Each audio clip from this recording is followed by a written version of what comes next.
Gracias. Vamos a ver la palabra de hoy. Mateo 22, versículo 1 al 14. Vamos a leer un versículo cada uno. Jesús respondió y les volvió a hablar en parábolas, diciendo: el reino de los cielos es semejante a un rey que celebró el banquete de boda para su hijo. Envió a sus siervos para llamar a los que habían sido invitados a las bodas, pero no querían venir. Volvió a enviar otros siervos diciendo: digan a los invitados, he aquí, he preparado mi comida, mis toros y animales engordados han sido matados y todo está preparado. Vengan a las bodas.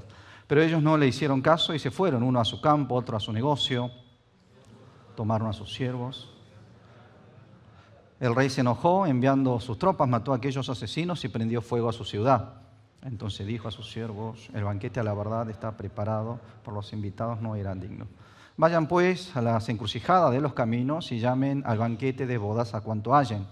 Aquellos siervos salieron por los caminos, reunieron a todos los que hallaron, tanto buenos como malos. El banquete de bodas estuvo lleno de convidados. Pero cuando entró el rey para ver a los convidados y vio allí a un hombre que no llevaba ropa de boda, le dijo: amigo, ¿cómo entraste aquí sin llevar ropa de boda? Pero él quedó mudo. Entonces el rey dijo a los que servían: átenlos los pies y las manos, échenlos en las tinieblas de afuera, allí habrá llanto y crujir de dientes. Porque muchos son los llamados, pero pocos los escogidos. Amén. Amén. ¿Qué le parece si nos saludamos diciendo: somos ciudadanos del cielo?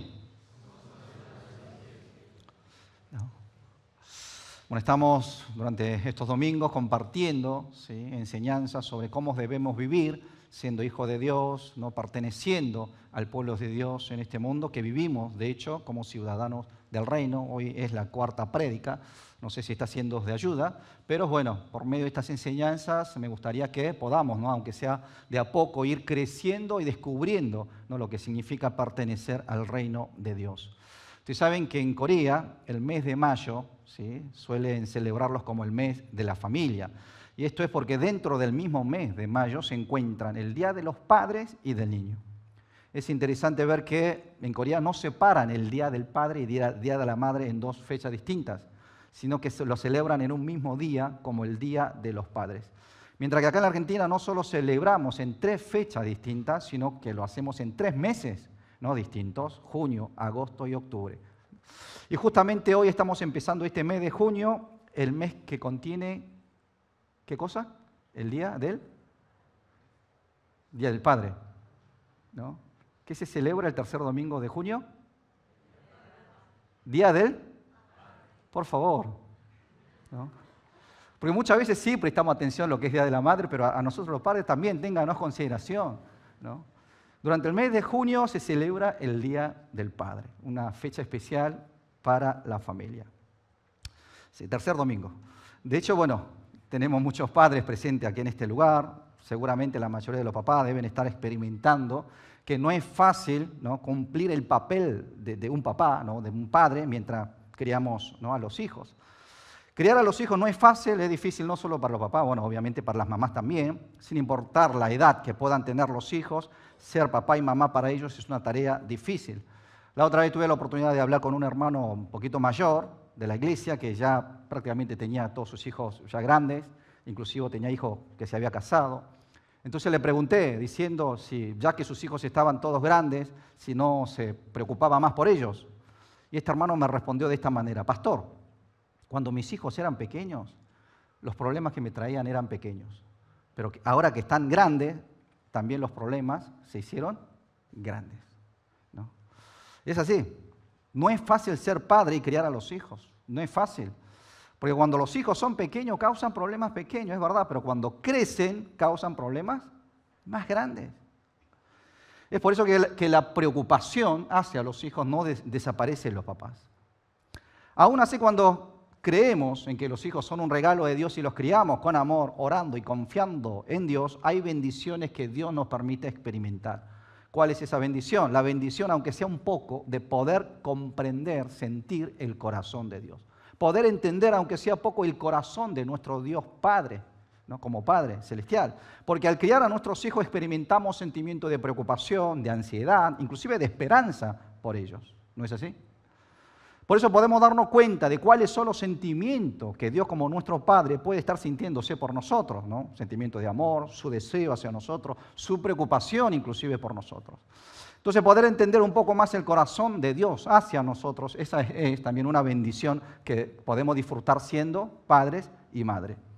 De hecho en la Biblia hay muchos pasajes que registran este corazón de Dios. Por ejemplo, miren lo que dice Salmos 2, 7 y 8. Dice, yo declararé el decreto. El Señor me ha dicho, tú eres mi hijo, yo te engendré hoy.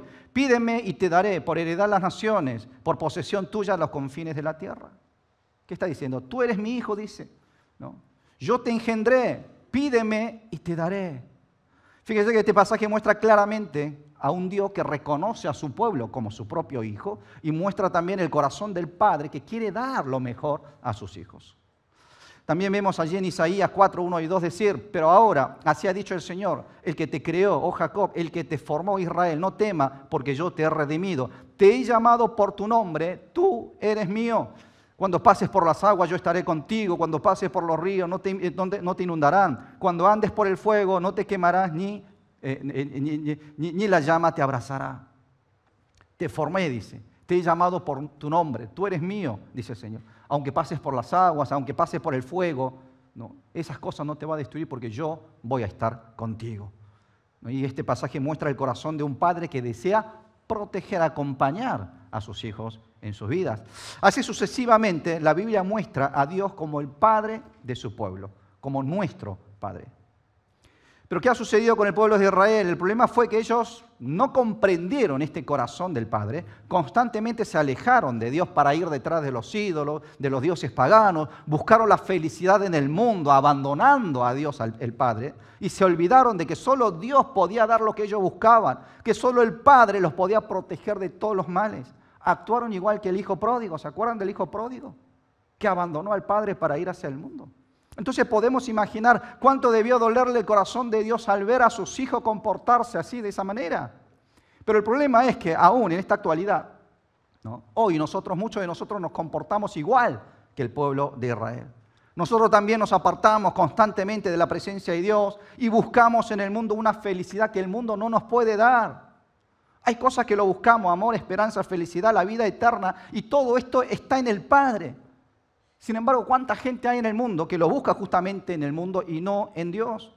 Tratamos de encontrar una felicidad en el mundo, algo que el mundo no nos puede dar.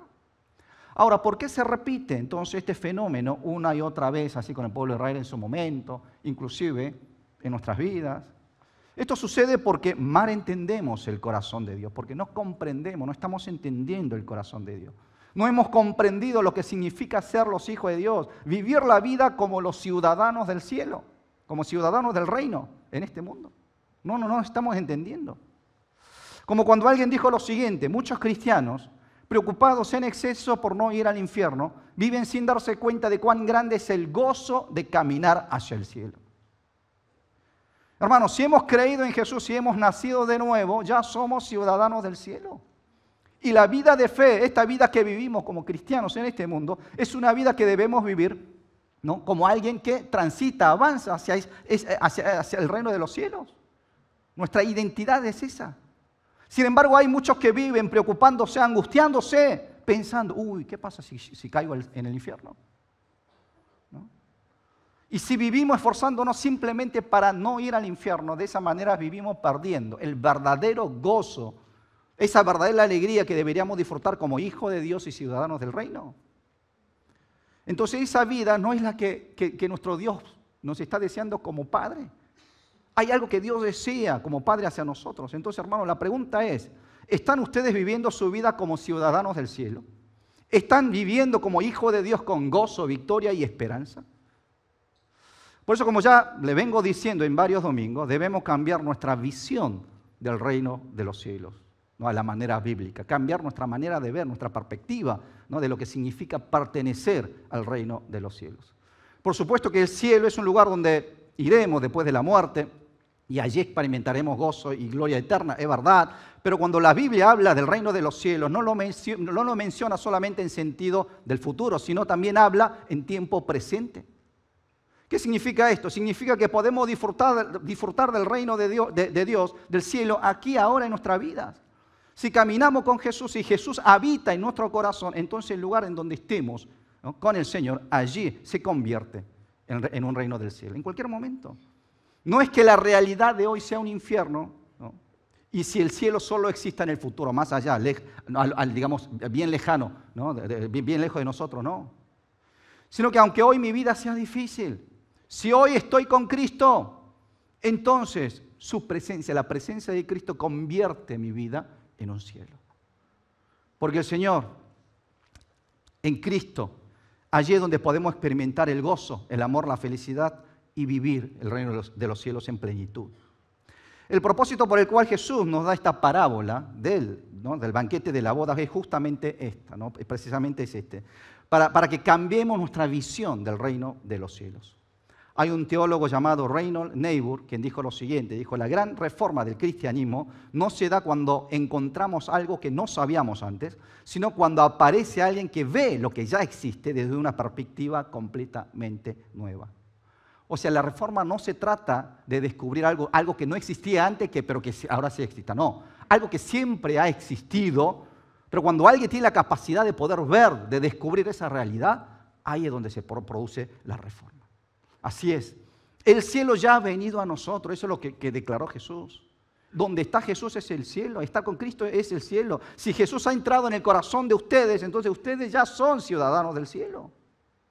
Si hasta ahora vivieron sin darse cuenta de lo que Dios ha hecho en la vida de ustedes, los animo a que oren, ¿no?, pidiéndole al Señor a que les abra los ojos para que puedan ver esta realidad espiritual. Oren para que puedan ver el reino de los cielos, ¿no?, desde una nueva perspectiva y así vivir en esta tierra saboreando ya, ¿no?, lo que es el reino de los cielos de manera anticipada.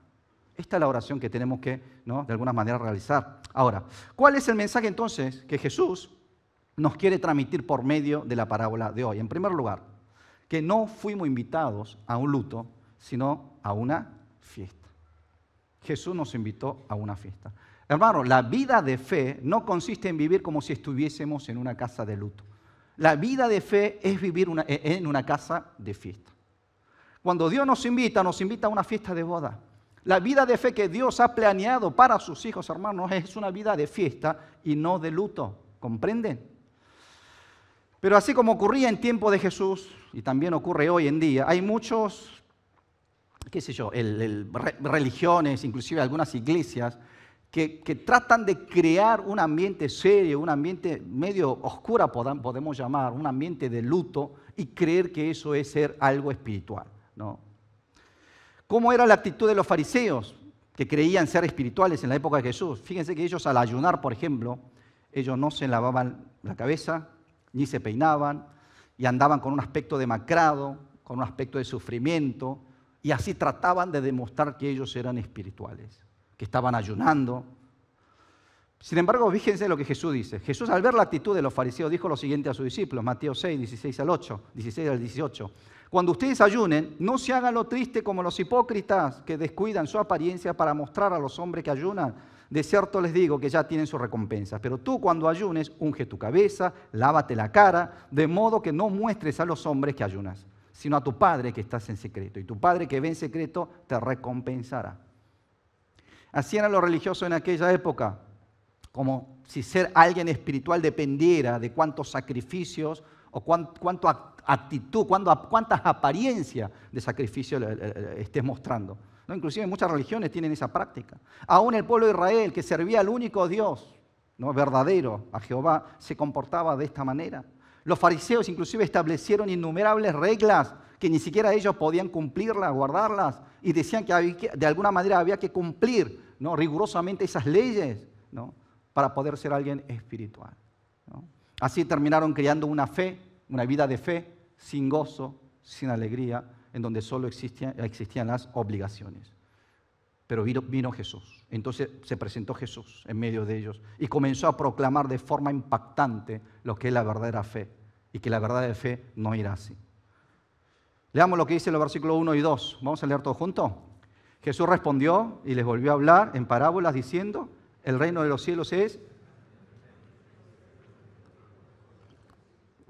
¿Cómo es el reino de Dios? Es como un banquete, dice. Como una fiesta. El reino de Dios no es un lugar de luto, sino de un banquete. Y no de cualquier banquete, sino de un banquete de boda, es una fiesta de boda. Fue una declaración impactante para esta época y terminó rompiendo los prejuicios de la gente, ¿no? Más la gente religiosa. Entonces, ¿por qué Jesús proclamó estas palabras? Y la razón es esta: para cambiar la percepción equivocada de la gente acerca del reino de Dios, para que puedan ver y tener una visión más correcta de lo que es el reino del Señor. Entonces, ¿qué idea tienen ustedes acerca del reino de Dios? Si decimos que somos ciudadanos del cielo, ¿con qué pensamiento estamos viviendo? ¿No será que cuando Dios nos llama pensamos, ¿no?, que lo que hace, ¿no?, Dios nos llama, lo hace para nuestro sufrimiento? ¿No creemos equivocadamente que vivir una vida de fe profunda no es felicidad, sino es una vida aburrida, una desdicha? ¿No pensamos erróneamente que todavía hay muchas cosas que queremos hacer en el mundo, por lo tanto seguir a Jesús es algo que lo quiero hacer después? ¿No? O que seguir a Jesús implica renunciar a todas esas cosas de las que me estoy deleitando en el mundo y vivir una vida de mortificación. No es así como lo pensamos. Si los no creyentes pensaran de esta manera, hasta cierto punto es comprensible. Pero lo sorprendente es que incluso aquellos que dicen creer en Jesús y vienen a la iglesia, hay quienes piensan de esta manera, ¿no? Por eso tienen miedo de que su esposo, inclusive, o su esposa, se comprometa demasiado con la iglesia o con Cristo. Hay quienes se preocupan por esto, porque si su pareja sigue a Cristo con fervor, piensa que la vida va a dejar de ser divertida, ¿no?, que la vida se va a volver demasiado aburrida. Pero queridos hermanos, cuando creemos en Jesús, ¿no?, y respondemos a la invitación de Dios y nos dirigimos al banquete que Dios preparó, ¿piensan de verdad que nuestra vida se va a volver aburrida, llena de sacrificios y que tendremos que renunciar a todas las cosas de las que estábamos disfrutando en el mundo? Por supuesto que cuando creemos en Jesús y tomamos la decisión de seguirlo, hay cosas que sí tenemos que renunciar, obviamente, o para decirlo más precisamente, las cosas que antes parecían divertidas ya dejan de ser divertidas. Las cosas que antes considerábamos valiosas, nos damos cuenta de que en realidad no eran tan valiosas, en realidad no tenían valor. Y el apóstol Pablo es quien experimentó esto, por eso cuenta su experiencia allí en Filipenses 3, 7 al 9, dice: pero las cosas que para mí eran ganancia las he considerado pérdida a causa de Cristo. Y aún más, considero como pérdida todas las cosas en comparación con lo incomparable que es conocer a Cristo Jesús mi Señor. Por su causa lo he perdido todo y lo tengo por basura a fin de ganar a Cristo y ser hallado en Él. Algo que antes lo consideraba importante, para al encontrarse con Jesús se dio cuenta de que no eran tan importantes. Antes pensaba que eso era divertido, que ciertas cosas tenían valor, pero cuando descubrió a Cristo y empezó a seguir a Él, se dio cuenta que el reino de Dios también puede ser divertido, ¿no?, que dentro del reino de Dios hay gozo, ¿no?, que hay satisfacción a la hora de seguir y servir al Señor. Fue descubriendo esto. No es que Él hizo un sacrificio grande para renunciar a aquella cosa de la que disfrutaba antes, no, sino que al descubrir a Jesús, el tesoro escondido, se dio cuenta de que nada de lo que antes consideraba bueno en realidad tenía valor. No eran tan buenos como parecía. Hay un pastor llamado Steve McVey, quien escribió un libro titulado El secreto de la gracia. Y en este libro él cuenta su propio testimonio. Dice que cuando era niño le encantaba jugar las canicas. ¿Saben lo que son las canicas, no? Las bolitas. Solía limpiar sus canicas, contaba, ¿no?, la que había ganado, ¿no?, en los juegos con sus amigos. Y pensaba, obviamente de niño, ojalá pudiera para siempre vivir jugando las canicas. Pero luego, al ingresar a la escuela, hizo nuevos amigos. Un día uno de sus amigos, se le acercó y le dijo: mira, con mis amigos tengo un grupo que estamos jugando todos los viernes, un partido de básquet. ¿No querés venir? Porque nos falta una persona. Entonces él dijo que sí. Entonces todos los viernes se empezó a juntar con nuevos amigos a jugar el básquet. Se divertía tanto jugando el básquet que se olvidó, ¿no?, de que las canicas, que antes eran divertidas, pero inmediatamente se la había olvidado. Luego, ya en adolescencia, conoció a una chica que le empezó a gustar mucho, quería tener una cita con ella, pero ella solo tenía tiempo los viernes después del colegio. Pero justo era la hora en que él se juntaba con sus amigos a jugar el básquet. ¿Y qué creen que hizo este joven? Dejó el básquet, obviamente, que tanto le gustaba, para poder salir con esta chica que él comenzó a amar, ¿no?, los viernes. Entonces, fíjense lo que cuenta él en su libro. Él no dejó las canicas a la fuerza. Simplemente al descubrir el básquetbol, un deporte nuevo, un deporte que lo emocionó tanto, naturalmente, ¿no? Pudo dejar, fue perdiendo interés por las canicas. Tampoco dejó el básquet a la fuerza. Al pasar tiempo con alguien que amaba, dejó de interesarse simplemente de manera natural por el básquet. ¿Qué nos enseña esta experiencia? Si servir y seguir a Jesús nos resulta difícil, es posible que sea porque no estamos amando a Jesús con todo nuestro corazón. Si creemos que tenemos que renunciar a las cosas del mundo forzosamente para seguir a Jesús, eso significa que aún estamos amando más al mundo que a Cristo mismo, que no hay lugar en nuestros corazones para Cristo. Por eso, hermanos, debemos seriamente reflexionar sobre quién es Jesús. ¿Quién es Jesús para ustedes, para nosotros? ¿Qué significa ser ciudadanos del reino de Dios? Porque Dios no es un Dios que se enoje fácilmente y nos diga todo el tiempo, ¿por qué vives así? Alguien que nos reproche todo el tiempo, no. No es un Dios que cuando estamos pasando momentos malos y difíciles y nos sentimos solos, Él se da vuelta y mira para el otro lado, tampoco. Es un Dios que sí se preocupa por nosotros. Es un Dios que sí se preocupa por el bienestar de sus hijos, ¿no? Entonces, si tenemos ideas equivocadas de Dios y de Jesús, es por eso que muchas veces nos cuesta acercarnos hacia su presencia y disfrutar de la fiesta que el Señor ha preparado. Hubo un filósofo llamado Nietzsche, que seguramente lo conocen, quien ha proclamado de que Dios ha muerto. Podemos decir que es el filósofo ateo más representativo que negó que el Dios del cristianismo estuviera vivo.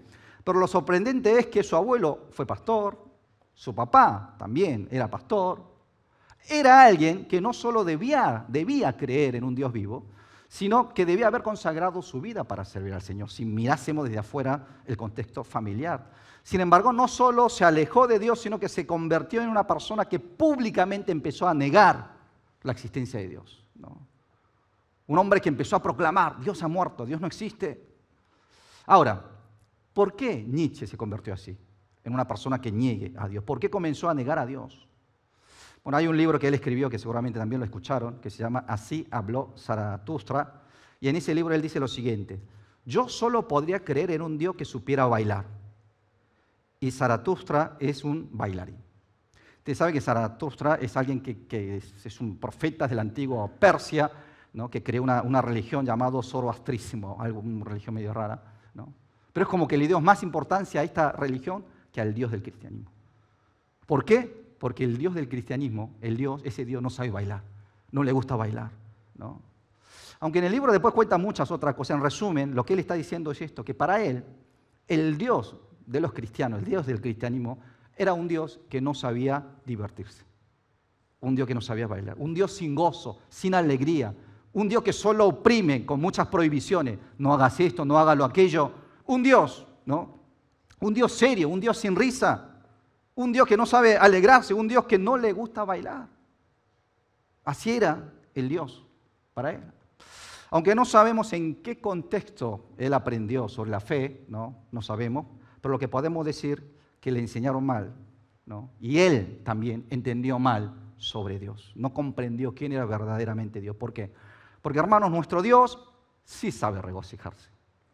Nuestro Dios le encanta la danza, ¿no? Miren lo que dice en Sofonías 3:17. El Señor tu Dios está en medio de ti, es poderoso, Él salvará. Con alegría se regocijará por causa de ti. Te renovará en su amor por causa de ti. Se regocijará con muchos cánticos, fíjense. Así como pueden ver, Dios no puede contener su alegría por sus hijos. Inclusive dice que Él va a cantar, se regocija de alegría.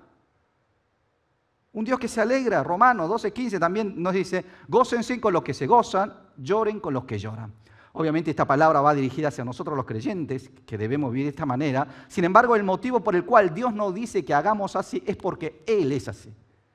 Porque Dios es un Dios que se goza con lo que se gozan, es un Dios que llora con lo que lloran. ¿Qué significa? Dios se ríe con lo que se ríen, pero también, ¿no?, acompaña a los que están tristes.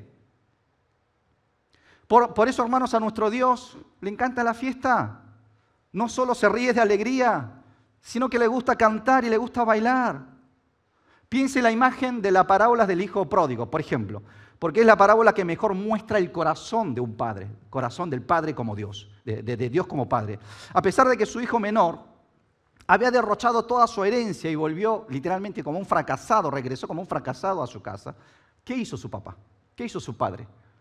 No es que lo agarró, dijo, vamos a orar, vamos a invitar al pastor y vamos a hacer un culto. Vamos a ayunar y vamos a arrepentirnos. ¿Qué hizo el padre? Organizó una fiesta. Organizó una fiesta. Fíjese lo que dice en Lucas 15:25. Su hijo mayor estaba en el campo. Cuando vino, se acercó a la casa, oyó, ¿qué cosa? La música y la danza. Fíjese, este hijo mayor que estaba trabajando en el campo, cuando regresa a casa, se encontró que en la casa había sonido de música, la música estaba sonando. Había gente bailando. ¿Y el padre no hubiera estado allí bailando? Por supuesto que sí. Había alegría en ese lugar. Así es. Hermano, el texto de hoy, el rey que celebra el banquete de boda es el Dios mismo. Es nuestro Dios Padre. Y nos está invitando a esa fiesta justamente para que no vivamos sin esperanza en este mundo, ¿no? En un mundo lleno de desesperación y soledad, sino para que como ciudadanos del reino de los cielos podamos disfrutar de ese banquete, de esa fiesta. Por eso el versículo 2 lo proclama así: el reino de los cielos es semejante a un rey que celebró el banquete de boda para sus hijos. Así que, hermano, la vida cristiana que vivimos debe ser una vida llena de gozo. Debemos alegrarnos de venir a la iglesia, ser felices de encontrarnos con nuestros hermanos y hermanas de fe. ¿Por qué no? Gozarnos, alabar y adorar al Señor, ¿no? Tiene que haber gozo a la hora de servir al Señor. ¿Por qué? Porque lo que hay ante la presencia de Dios es una fiesta. Nuestra adoración tiene que ser una fiesta. Y aparte, mire el versículo 4, dice que Dios ha preparado todo para que lo disfrutemos. Volvió a enviar a otro siervo diciendo, digan a los invitados, he aquí he preparado mi comida, mis toros, animales engordados han sido matados y todo está preparado. Vengan a las bodas. Hay abundancia de alimentos, todo está listo para la fiesta, no tenemos que preparar nada, solo tenemos que responder con un sí ante la invitación de Dios. ¿Qué es lo más difícil de una fiesta? ¿Preparar la fiesta o disfrutar de la fiesta? ¿No? Preparar la fiesta es lo más difícil, hermano, porque nos tenemos que preocupar por varias cosas. Sin embargo, ¿qué es lo que la Biblia nos está diciendo? Nos está diciendo de que Dios se ocupó de preparar la fiesta para nosotros. Él se ocupó de la parte más difícil y solo nos está diciendo, vengan y disfruten. Vengan y disfruten de la fiesta. También dice lo siguiente en Isaías 55:1, o todos los sedientos, vengan a las aguas y los que no tienen dinero, vengan, compren y coman, vengan, compren sin dinero y sin precio vino y leche. No necesitas tener dinero, dice, que podés comprar sin dinero, que podés venir, comer y beber de las cosas que Dios ha preparado. ¿Y qué es lo que tenemos que hacer entonces, hermanos? Solo ir hacia la presencia de Dios, ir hacia las aguas, ir hacia el banquete de Dios. Por eso, hermanos, solo vengan a Cristo, vengan al lugar de adoración, al lugar de la oración. Así van a poder experimentar la gracia que Dios ha preparado, van a saborear el amor de Dios y vivir la experiencia de una fiesta que sacia plenamente el alma hambrienta. Eso es lo que hace Dios. Por eso también Jesús dijo en Juan 15:11, esta cosa les he hablado para que mi gozo esté en ustedes y su gozo sea completo. Esta es la voluntad del Señor, de llenarnos de su gozo, con el gozo celestial. Así es. La razón por la cual Dios nos invita a un banquete de boda es para que experimentemos la plenitud y el gozo, ese gozo que no podemos encontrar en el mundo, pero sí nos lo da el Señor. Por eso el Señor ya lo ha preparado todo está listo, solo tenemos que ir ante Él. Ahora bien, entonces, ¿por qué?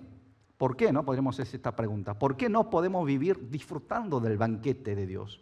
Si Dios dijo que nos llenaría de gozo, pero ¿por qué no podemos disfrutar de ese gozo de Dios? Seguramente muchos de ustedes deben hacer esa pregunta. Es fácil decirlo, pero difícil vivirlo. En segundo lugar, muchas veces no disfrutamos porque tenemos un corazón muy ocupado. Un corazón ocupado que nos impide disfrutar del banquete de Dios. Estar demasiado ocupado o demasiado ajetreado. Ahora, esto no significa necesariamente que no dispongamos del tiempo, sino que nos llenamos con tanta cosa en nuestros corazones que no tenemos espacio para el Señor. Veamos lo que dice el versículo 5 de hoy, sobre lo que no fueron a la fiesta. Dice, pero ellos no le hicieron caso y se fueron, uno a su campo, otro a su negocio. A pesar de la invitación del rey, uno se fue a su campo, dice, y el otro a su negocio. Cada uno a atender a sus asuntos. Mirando solo el texto de hoy, puede haber personas que cuestionen diciendo cómo puede alguien dejar de lado su trabajo, sus asuntos e ir a la fiesta de repente, ¿no? En el momento porque el rey lo ha invitado. Porque pareciera que el rey se levantó en una mañana, se le ocurrió organizar una fiesta para su hijo y comenzó a invitar a distintas personas. Sin embargo, al leer Lucas capítulo 14, donde cuenta la misma parábola, podemos ver que esta invitación no fue una invitación repetida, sino hubo una primera invitación en donde pudieron haber rechazado la invitación. Sin embargo, estas personas sí aceptaron esa primera invitación. Y después, cuando llega el día de la fiesta y les vuelve a invitar, ahí de repente son estas personas que empiezan a poner estas excusas y comenzaron de alguna manera, como si todos se pusieran de acuerdo, decirle no vamos a ir. Vamos a ver lo que dice Lucas 14, del versículo 16 en adelante. Dice, pero él le dijo, un hombre hizo un gran banquete, Jesús dijo, un hombre hizo un gran banquete e invitó a muchos. Aquí habla de una primera invitación. Y los invitados aceptaron, ¿no?, esta invitación. Así que cuando llega el día y la hora de la fiesta, envía otra vez a sus siervos para avisarle, versículo 17, a la hora del banquete, envía a sus siervos para decirle a los invitados, vengan, porque ya está todo preparado. La fiesta, el banquete ya está preparado, así que pueden venir, pero miren lo que hacen, ¿no? Esta gente en el versículo 18. Pero todos a una comenzaron a disculparse. Es como si todos hubiesen puesto de acuerdo.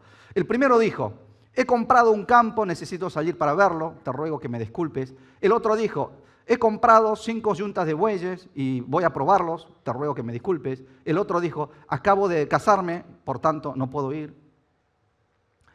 Como si se hubieran puesto de acuerdo, todos empezaron a decir, no iremos, no iremos. Y las razones que dieron para no ir a la fiesta obviamente no eran motivos malos, ¿no? Si uno está ocupado es natural que priorice otras cosas. Pero si recibieron una primera invitación y tuvieron tiempo de prepararse, ¿no podrían haberse organizado de antemano sus agendas y su compromiso? Claro que sí.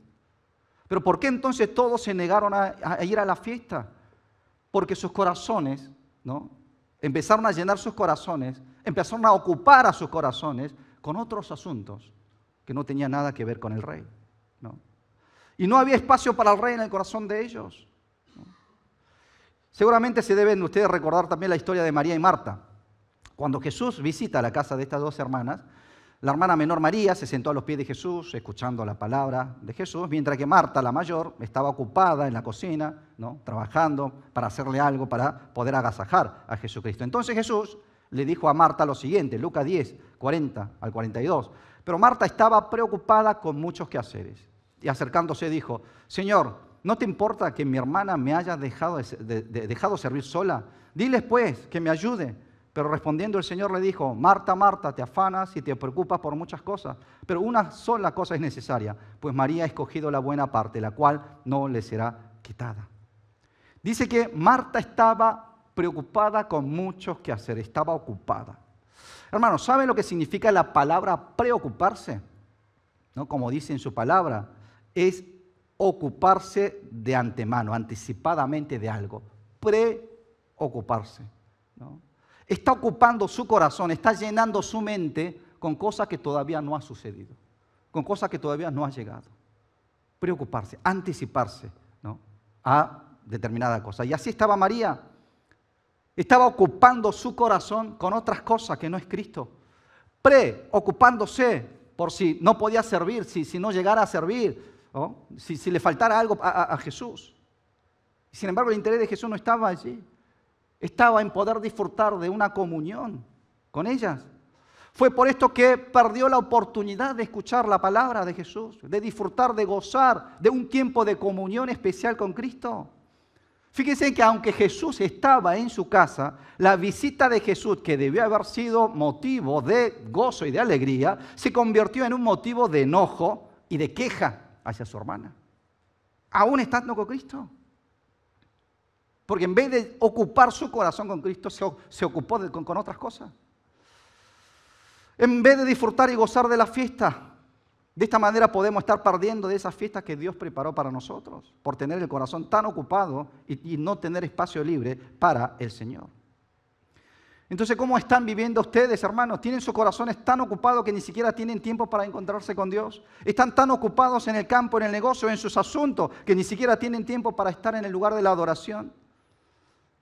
En especial en nuestra cultura coreana, pensamos que vivir ocupado es bueno, mientras que estar sin hacer nada es algo malo. Por supuesto que debemos vivir trabajando con responsabilidad y cumplir con nuestro compromiso. Debemos vivir diligentemente para cumplir con lo que Dios nos ha encomendado. Pero si este corazón ocupado está tan ocupado que no hay lugar para Dios, entonces allí sí hay un problema. Si nuestro corazón está tan ocupado que rechazamos la invitación de Dios, entonces debemos experimentar seriamente con qué estamos ocupando el corazón nuestro. Por supuesto que todos tenemos que trabajar en la vida. El apóstol Pablo inclusive dijo que quien no trabaja, que no debía comer. El trabajo es importante. Debemos por medio de nuestro trabajo encontrar el sentido de la vida, encontrar el gozo de la vida también trabajando, encontrar la voluntad de Dios por medio del trabajo también. Pero lo irónico es que hay muchas personas que trabajan, pero trabajan sin gozo, no tienen gozo. Muchas veces trabajamos, pero no estamos seguros de cumplir la voluntad de Dios. Incluso puede que ni siquiera sepamos por qué trabajamos y simplemente estamos ocupados. Y si es así, eso aumenta la posibilidad de caernos en la trampa de la ocupación y rechazar la invitación de Dios. Un corazón ocupado nos aleja de nuestra relación con Dios. Y hay un peligro que enfrentamos cuando caemos en esta trampa de la ocupación.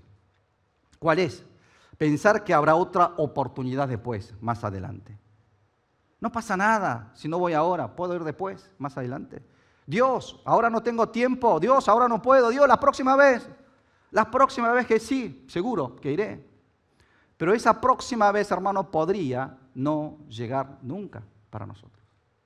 Porque un día nuestra vida aquí podría terminar de repente. Esa próxima oportunidad que pensamos que íbamos a tener puede ser que nunca llegue. De hecho, había un hombre rico, dice la Biblia, que logró acumularse muchas cosechas, las almacenó en un granero, planeaba disfrutar de sus riquezas por el resto de su vida. Sin embargo, Dios le dijo lo siguiente a él, en Lucas 12:20, dice, pero Dios le dijo, necio, esta noche vienen a pedir tu vida y lo que has provisto, ¿para quién será? El después no existía para él.